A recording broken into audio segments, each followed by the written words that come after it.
তো ভিউয়ার্স, আজকে আমার যে 4 ফুটের অ্যাকোয়ারিয়ামটা রয়েছে সেটা দেখতে পাচ্ছেন যে এটা কিন্তু জলটা কিন্তু ঘোলা হয়ে গেছে। এর মধ্যে আমি বেশি মাছ রাখি না। তো গোল্ড ফিশ আছে, গোল্ড ফিশ থাকা মানে আপনার জল একটু তো ঘোলা হবেই। তো নোংরা করে ওরা বেশি।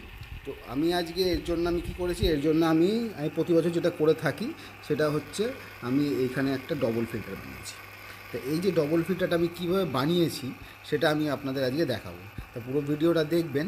সাথে আমার এখানে যে অ্যাকোয়ারিয়ামটা রয়েছে সেটার মধ্যে কিন্তু আমার টপ ফিল্টারও রয়েছে, টপ ফিল্টার লাগিয়ে রেখেছি। সাথে আমি এখানে আমন্ড পাতাটা হয় সেটাও আমি কিন্তু ব্যাগে এরকম ঝুলিয়ে রেখেছি যাতে ব্যাকটেরিয়া আমার ঠিকভাবে গ্রোথ করে। তো চলুন দেখে নেওয়া যাক যে আজকে আমি এই যে ডবল ফিল্টারটা বানিয়েছি সেটা আমি কী করে বানিয়েছি, আর বানানোর পর লাগানোর পর আজকে আমি পরে আমি দেখতে পারবেন যে রেজাল্টটা কী হয়, যে জল পরিষ্কার হয় কি না হয় সেটা আমরা আবার দেখে নেব। তো চলুন দেখে নিই। তো ফিল্টারটা বানানোর জন্য কিন্তু আমার এই ধরনের দুটো ক্যানিস্টার লাগবে। তো আপনাদের বাড়িতে হয়তো যারা অ্যাকোয়ারিয়াম করেন তারা অনেকের কাছে এরকম ক্যানিস্টার অনেক পড়ে থাকে, কারণ পাওয়ার ফিল্টারের সাথে এই ক্যানিস্টারগুলো আসে। তো এর মধ্যে বিশেষ জিনিস লক্ষ্য করার যেটা হলো, অনেক ক্যানিস্টার আমরা কিনে থাকি বাজার থেকে, কিন্তু আমরা সেটা লক্ষ্য করি না পাম্প কেনার সময়।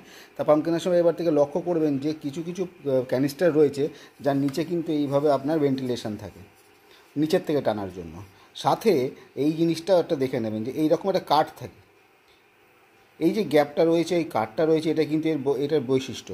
এটা কিন্তু সচরাচর পাবেন না। এই রকম আপনি পেয়ে যাবেন যার নিচে কোনো কাঠ নেই বা পুরোটাই এরকম বন্ধ। এটা হচ্ছে সিঙ্গেলভাবে আসে।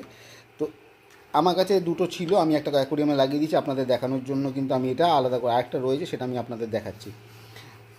যে এই ধরনের যে কাঠটা রয়েছে এর বৈশিষ্ট্যটা কী, এটা কী কাজে লাগে। তো এটাই কিন্তু আমার ডবল ফিল্টার লাগানোর জন্য কাজে লাগে। দেখুন, বুঝতে পারছেন? তো এই যে কাঠটা রয়েছে এটাই কিন্তু এখানে আটকাবে, আর এই যে ভেন্টিলেশনটা রয়েছে এই ভেন্টিলেশন থেকে কিন্তু এই নিচের থেকে জলটা টেনে উপরে উঠাবে। তো আপনারা চাইলে এটার মধ্যে আপনি দুটোতেই মিডিয়া করতে পারেন, তাই না? আর সাথে কিন্তু আমি যেটা করেছি, আমার জলটা ঘোলা হয়ে গেছে তাই আমি দুটোতেই আমি স্পঞ্জ লাগিয়ে দিয়েছি, মিডিয়া আমি ইউজ করিনি। আপনারা চাইলে একটার মধ্যে স্পঞ্জ, একটার মধ্যে মিডিয়া, বা একটার মধ্যে মিডিয়া একটার মধ্যে স্পঞ্জ করতে পারেন আপনার সুবিধা মতো। তো এটা হলো এটা ফিট করার পর এই যে দেখতে পাচ্ছেন একদম শক্তভাবে ফিট হয়ে গেছে। এইখানে আমার পাওয়ার ফিল্টারটা লাগবে, এখান থেকে আমার জলটা ফ্লো হবে যেটা আমার অ্যাকোয়ারিয়ামে লাগানো আছে। টপ ফিল্টারে বসিয়ে নিয়েছি। এবারে ফ্লোটা দেখুন, এই হচ্ছে আমার ফিল্টারের ফ্লো।